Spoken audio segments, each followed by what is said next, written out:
A warm welcome to my channel. My name is Sidney Winston. I am a humanist, an atheist, a Zionist. I call them the three seculars. This episode is number 10 in the 36 lecture series on evil, presented by Dr. Charles Mathewes of the University of Virginia. This is the second attempt at lecture number 10, as my previous attempt stopped due to a software failure approximately 2 minutes from the end. So I'll just get right into it, and we will just jump into it. And sorry for procrastination. Here we go.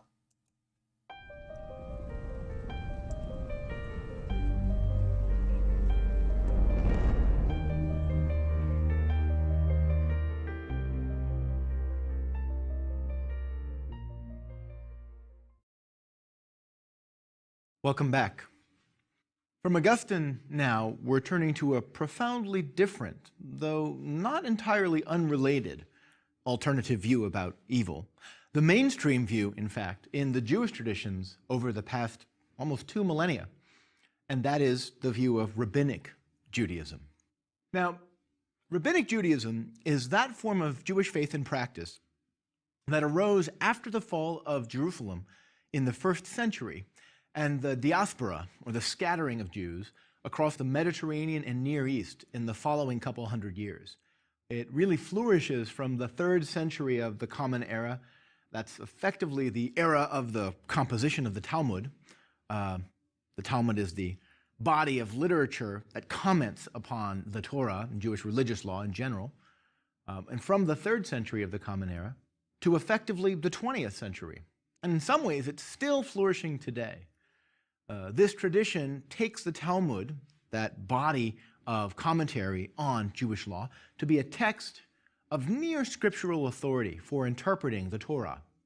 Indeed, the Talmud is the textual fixing in this tradition of the oral law in composition to the written law of the Torah.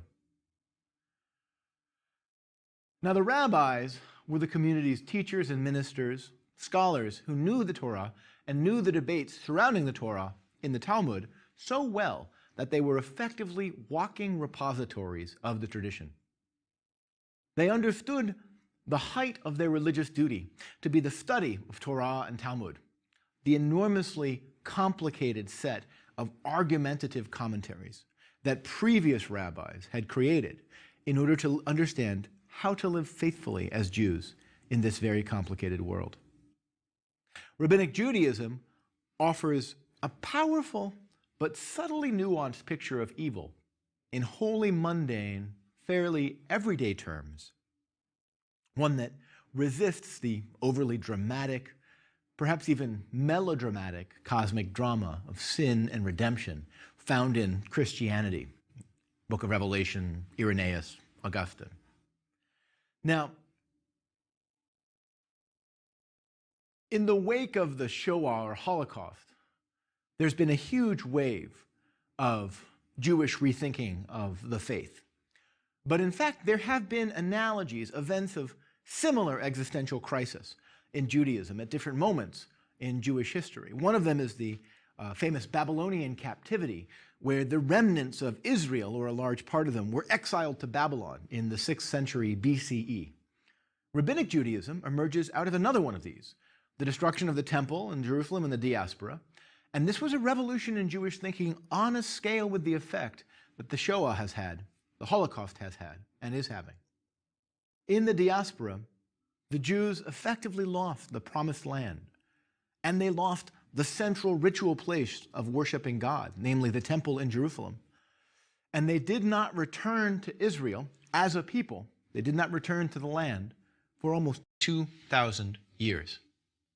So a new kind of religion had to be built out of the rubble and the ashes of the old. And that's what the rabbis really centrally did. Now, in terms of evil in particular, the rabbis explored a series of alternative moral psychologies of human malice. But much of their discussion, and it really became the canonical view, centered around the evil and the good impulses in the human heart. The evil impulse was called the Yetzer Hara, and the good impulse is called the Yetzer HaTov. Adam and Eve ate of the tree of the knowledge of Tov and Ra, good and evil. The rabbis saw God creating in humans two different and rival sources of energy, inclinations or impulses. This is where this word Yetzer comes from. In fact, for the rabbis, who, as I suggested, were very textually minded scholars, they're really committed to finding the evidence of what they want to see, what they are arguing for in the texts of Scripture especially. The condition of the human, as driven by these two impulses, is signified, in fact, in the Scriptures themselves. In Genesis 2:7, the Bible states that God formed the human. Vayitzer is the word. The spelling of this word is unusual because it uses two yods, the Y sound in Vayitzer. There's also a doubled consonant as well in Levavecha, in Deuteronomy, where it says, you shall love your heart as in, you shall love the Lord your God with all your heart, right? So the two yods suggest a dualism in the self, and the idea that the whole heart, which suggests that there's more than one piece of the heart, as well as the doubling of the consonants in that word, both suggested to the rabbis, or they use that as evidence for the idea that humans are caught in a contest between two competing energies. Now, let me stop for a second and think about this, because this is already beginning to be an interestingly different way of thinking about good and evil than the Christian accounts we've just been looking at. This account seems to me rooted in the idea that the behavior of good or evil is anchored in basic impulses in the human, which are there basically from creation. Again, consider this in light of the large Christian context in which many of these Jews are now living. In these narratives, the Christian narratives, evil is seen as a kind of unnatural calamity. And again, that's related to the Christians' conceptions of Christ as so good. For Christ to have been so good, something must have been pretty bad for Christ to remedy it. The Jewish conception of these two impulses suggests an entirely different picture of how the human is organized and what sort of motives and what sort of struggles go on inside the human.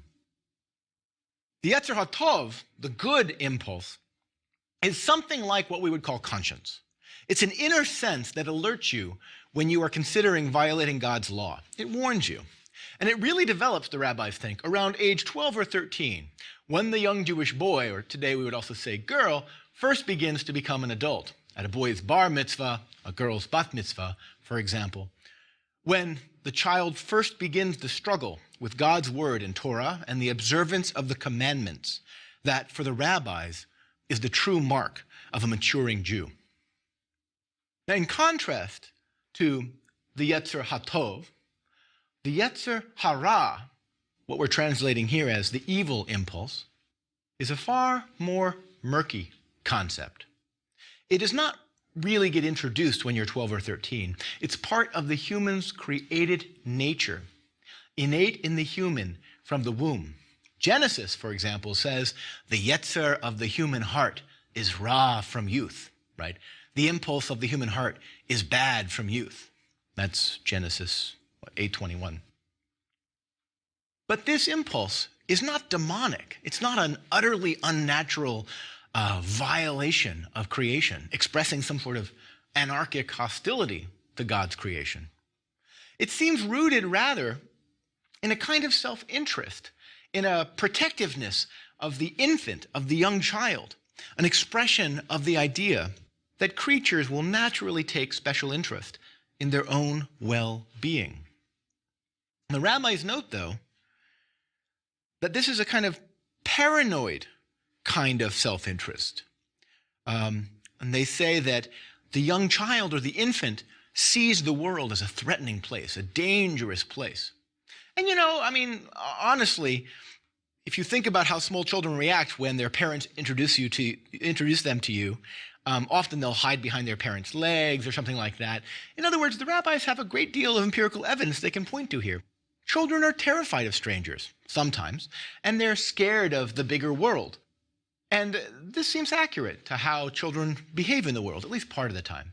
It's also a psychologically acute assessment of how a great deal of human aggression is related to perceptions of danger, right? Even today, psychologists, who sometimes can seem to be specializing in reinventing the wheel, will tell us that if you feel fearful, you are more prone to lash out violently against those around you, right? So fear turns out to be one of the most powerful motivations towards aggression and wickedness. Now, some hear an allusion to the Yetzer Hara, right, the evil impulse, in the command to have no other gods in Exodus, right, in the commandments. That is, there's a tacit recognition, some rabbis think, that the Yetzer Hara, this evil impulse, is a personified agency of a sort. But nonetheless, none of the rabbis suggested that this was actually any sort of rival to God. That would make it more like the Shatan of the pre-Genesis ancient Near East, and again appeal to a kind of combat myth or metaphysical dualism. But that's not the aim. Again, the rabbis and the Jewish tradition in general is always shadowed by that resistance to those ancient Near Eastern combat myths. But now we're also beginning to see that Jewish thought is silently influenced, silently inflected by a desire to distinguish itself also from Christian thinking. So even as it resists a kind of metaphysical dualism of the combat myth, this Jewish tradition is going to begin to try to figure out ways to resist an over-dramatization of evil as well.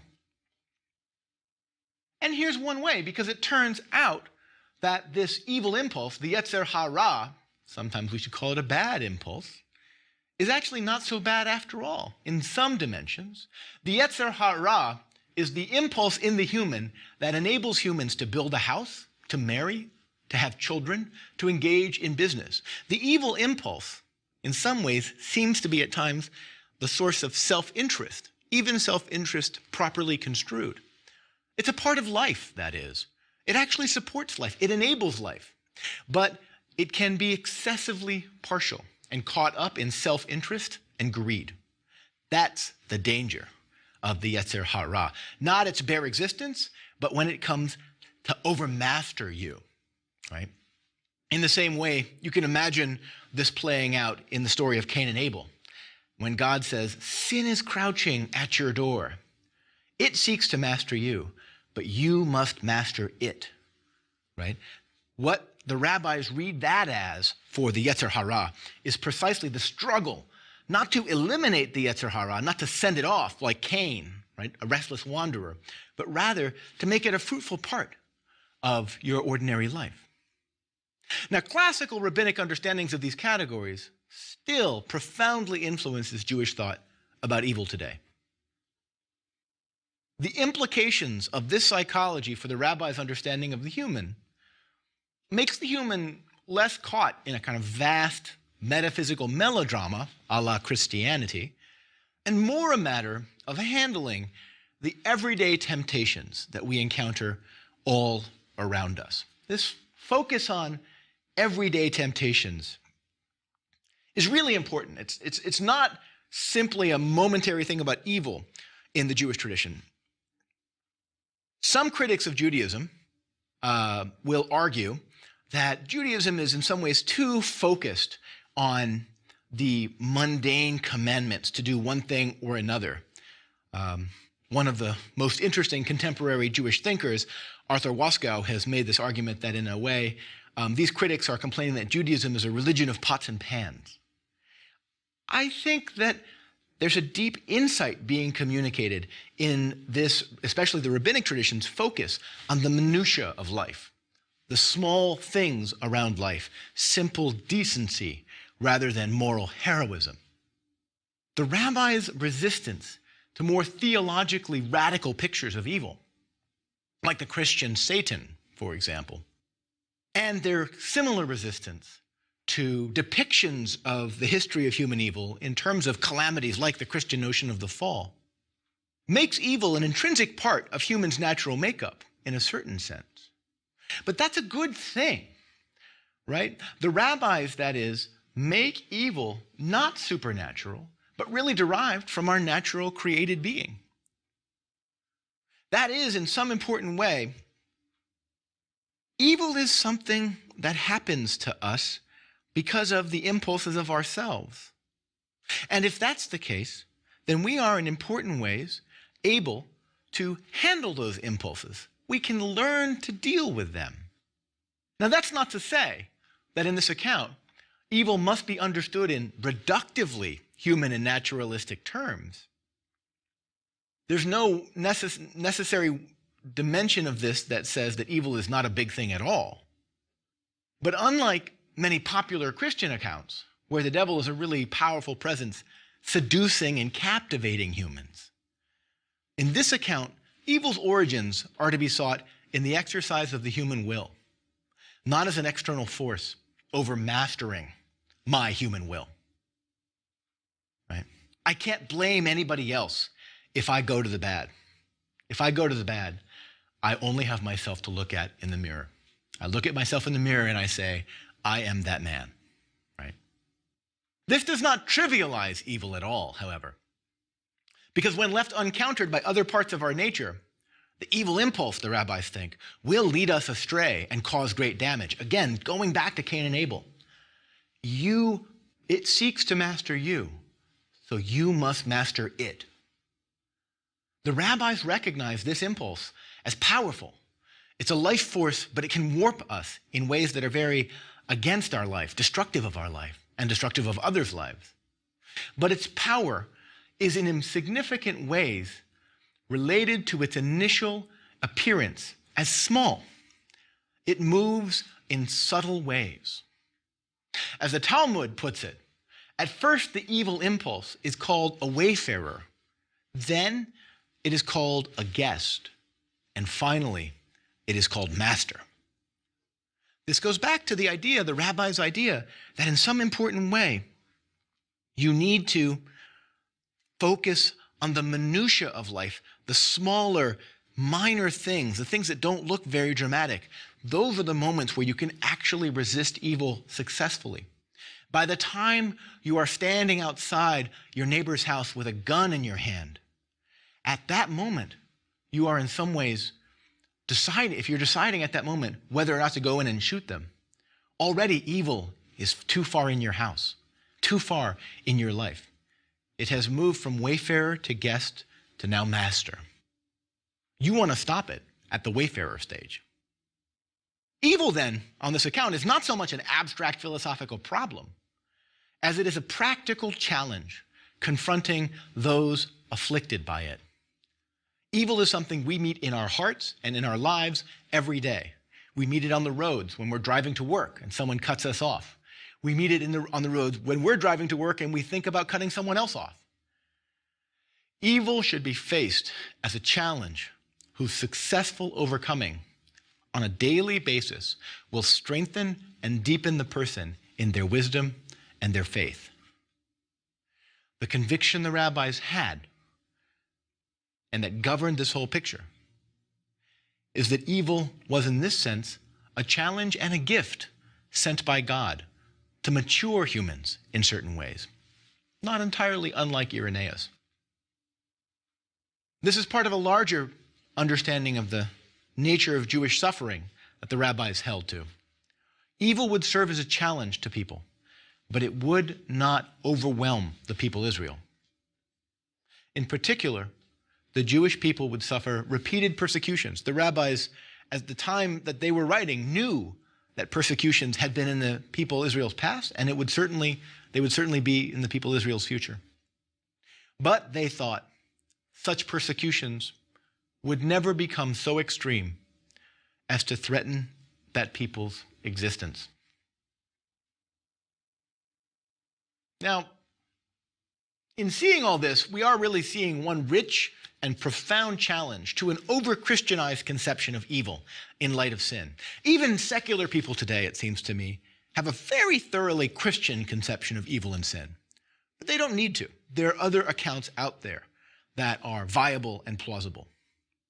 And there are interestingly non-Christian, non-religious ways of conceiving of evil, ways that make evil less melodramatic and more ordinary, in a way parallel to the rabbinic account as well. But this rabbinic tradition offers a very sober religious view of malice. It's, again, profoundly non-dramatic. It doesn't play into any attempt on our part to over-dramatize the struggles we have, right? Which would, in a certain way, maybe reinforce our own egotism, this tradition might think. Oh, my struggles against evil are so magnificently vast. I am part of a cosmic war. And the rabbis are like, no, you're trying to grow up, okay? That's what you're trying to do. Deal with that. Secondly, evil, even though it is not dramatic, is a powerful reality. It's a mundane reality. It's a worldly reality. There's no Satan of any kind of vast metaphysical density here.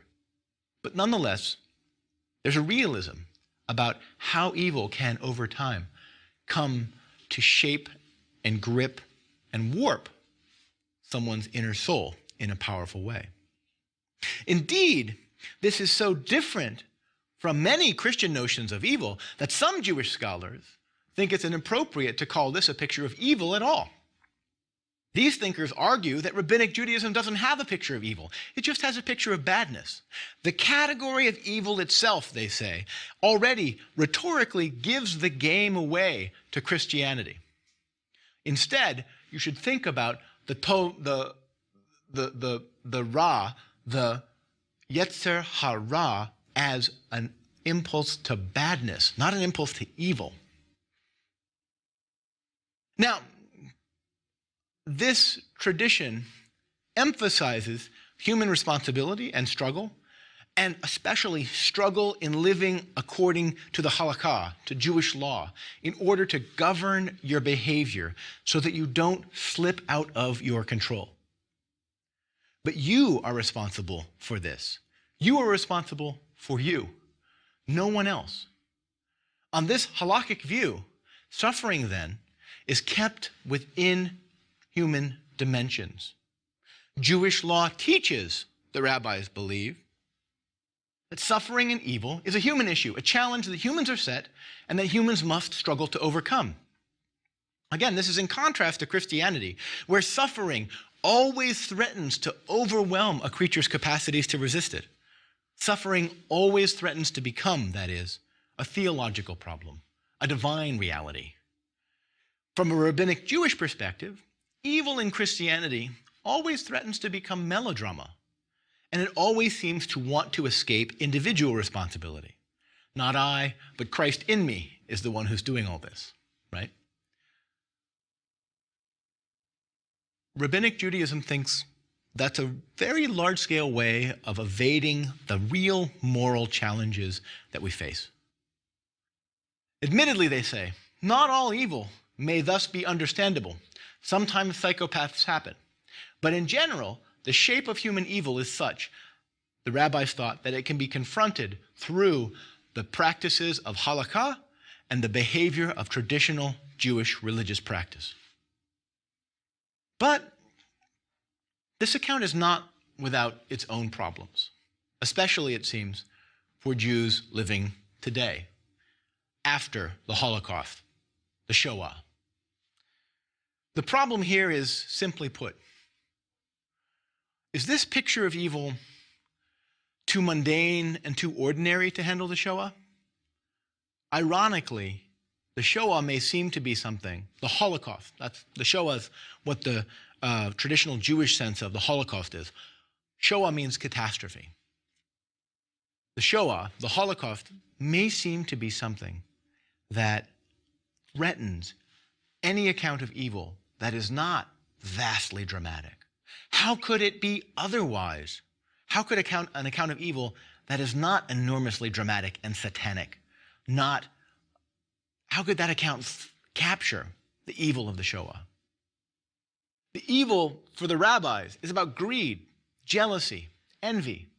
This is a happy and relatively small-scale picture of evil. It's a picture of evil based on a context of nasty, brutal people, but not really continuous, we think, with the evil that was experienced in the Holocaust, in the Shoah. That kind of evil seems completely out of proportion to the character of the moral challenges that an ordinary person in an ordinary town in the 8th century, somewhere in Mesopotamia, right? Or somewhere in Palestine, somewhere in North Africa, any of the diasporic Jewish communities, any of them would have faced a challenge, but not the challenge of the kind of industrialized slaughter represented by the Holocaust, the Shoah. When that happened, it seemed to many people that traditional Jewish understandings of evil were really quite radically challenged.